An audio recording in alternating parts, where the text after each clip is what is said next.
The wind cut across the plains like a blade, sharp and unkind, carrying dust that stung the eyes and settled into every crack of the earth. She lay there where the wagon had left her, body bruised, spirit splintered, staring at a sky that felt too wide and too empty to care. Her name was Clara Whitmore, though no one had spoken it with kindness in years. Beaten by circumstance, broken by people who should have protected her, and abandoned without a backward glance, she had learned one brutal truth early in life. Hope was dangerous. Hope made you believe tomorrow could be better, and tomorrow had a habit of proving you wrong. Clara had not always been like this. Once, she had laughed easily, dreamed boldly, and believed that love was something meant for her too. She had grown up in a crowded boarding house in St. Louis, the daughter of a seamstress who worked herself sick to keep food on the table. When her mother died, Clara was 16 and suddenly alone. The world did not soften its edges for a young girl without protection. Men saw vulnerability as invitation. Employers saw desperation as leverage, and kindness came with conditions she could not always afford to refuse. By 23, Clara had endured more than many did in a lifetime. A brief, cruel marriage to a man who drank away his wages and took out his anger with his fists. Nights spent hiding bruises with long sleeves and lies. The final night, when he left her bleeding on the floor and never returned. There was no money, no family, no future waiting for her in that city. So when she heard whispers of mail-order brides, of distant lands where men needed wives and promised safety in exchange for companionship, it sounded less like a gamble and more like survival. The advertisement had been simple. A rancher out west seeking a wife. Honest work, steady home, fair treatment. It could have been a lie, but so could everything else. Clara had nothing left to lose. She sold what little she owned, packed her life into a single worn suitcase, and boarded a train that rattled toward an unknown horizon. With every mile, the city fell away, and with it the ghosts that clung to her like shadows. The journey was harder than she imagined. By the time the train reached its final stop, her hands were blistered, her nerves frayed, and her heart numb. From there, a wagon was supposed to take her to the ranch. Instead, she was met by a man who looked her over like livestock, his smile wrong, his eyes colder than the wind. He was not the rancher from the letter. He was a middleman, and when Clara realized she had been tricked, it was already too late. What followed was a blur of fear and pain. She fought when she could, endured when she had to, and prayed when she had nothing else left. Eventually, even that man grew tired of her resistance. He took her suitcase, her money, and left her on the side of the trail like discarded cargo. By the time the wagon disappeared into the distance, Clara could barely sit upright.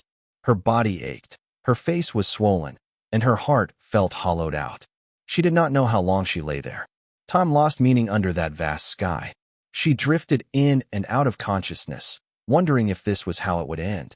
Not with dignity or peace, but forgotten, unnamed, and alone. She thought of her mother's hands, always warm even when the world was cold.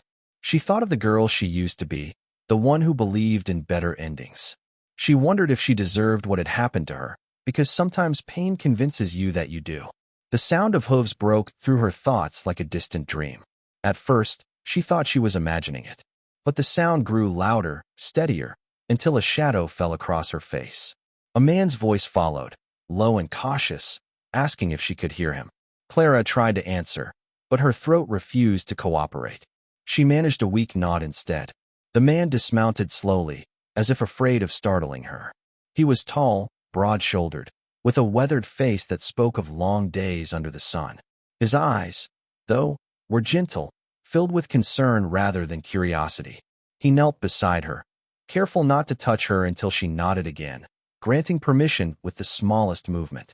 "My name's Luke Callahan," he said. "You're safe now. I promise." Promises had betrayed her before, but something in his voice made her want to believe him. Luke wrapped his coat around her shoulders, shielding her from the wind, and lifted her with a strength that felt steady rather than rough. He placed her on his horse, supporting her the entire time, speaking softly as if his words could build a bridge back to the world. Luke's ranch was miles away, a modest spread of land bordered by rolling hills and a sky that seemed endless. He lived alone, save for a few hired hands who came and went with the seasons. When he brought Clara home, He did not ask questions. He simply carried her inside, laid her on his bed, and sent one of the men riding for the doctor. The days that followed passed in fragments. Fever dreams and half-remembered voices. The doctor's stern instructions. The taste of broth spooned carefully between her lips. The feel of cool cloths on her forehead. Every time Clara woke, Luke was there, either sitting quietly nearby or moving about the room with deliberate care. He never lingered too close, never made her feel watched or owned. He treated her like a person, not a problem to solve. When she was strong enough to speak, the words came out haltingly. She told him parts of the truth, the safer pieces, leaving the rest buried deep. Luke listened without interrupting, his jaw tightening not with anger at her, but at the world that had hurt her.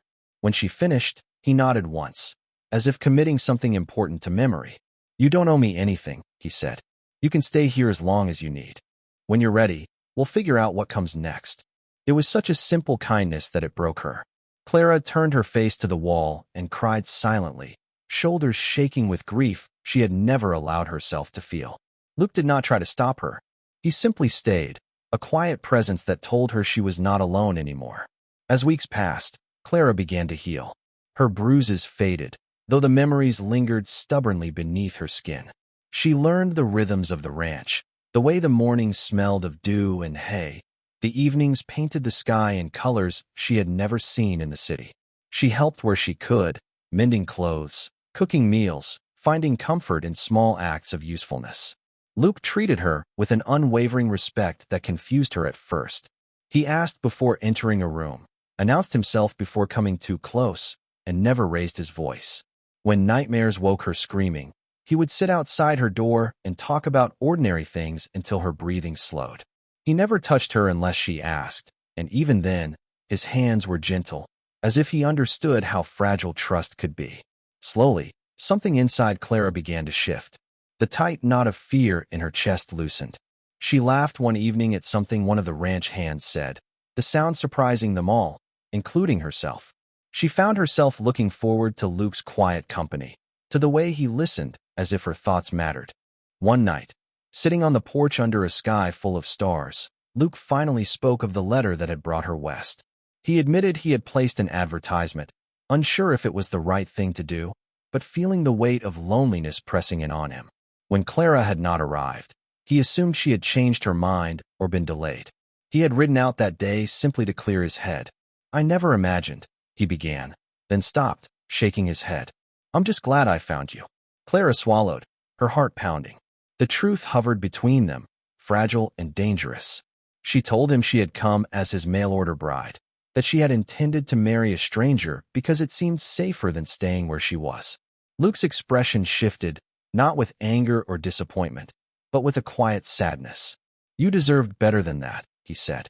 "You still do." The idea of deserving anything good felt foreign. Yet as time went on, Luke showed her, again and again, that words could match actions. He never rushed her, never demanded clarity or commitment. He simply offered a steady presence, a hand extended without expectation. Months passed, and the seasons changed. Clara grew stronger, more confident. She began to sing softly while working, a habit she hadn't realized she missed. She wrote letters she never sent, pouring out feelings she was only just learning to name. And somewhere along the way, she fell in love with Luke, not in a sudden, dramatic way, but like dawn breaking slowly over the plains. The realization terrified her. Love had always come with pain, but this felt different. This felt like choice, like safety, like something built rather than taken. One evening, heart racing, she told him the truth. That she loved him, that she was afraid, that she did not know how to be a wife without losing herself. Luke listened, then reached for her hand, pausing until she nodded. His grip was warm, steady. "We don't have to be anything you're not ready for," he said. "But if you want to try, we'll do it your way." Together, they married in a small ceremony under the open sky, witnessed by the ranch hands and the land that had borne silent witness to Clara's pain and healing. There was no grand dress, no city fanfare, just vows spoken plainly, promises rooted in respect and patience. Clara still had scars. Some nights were harder than others. Healing was not a straight path, but she was no longer beaten down by the world, no longer broken beyond repair. no longer abandoned. She had found not just a husband, but a partner who saw her strength, honored her past, and believed in her future. And in the quiet moments, when the wind swept across the plains and the stars burned bright above them, Clara would think of the girl she once was and whisper a silent promise. Hope was no longer dangerous.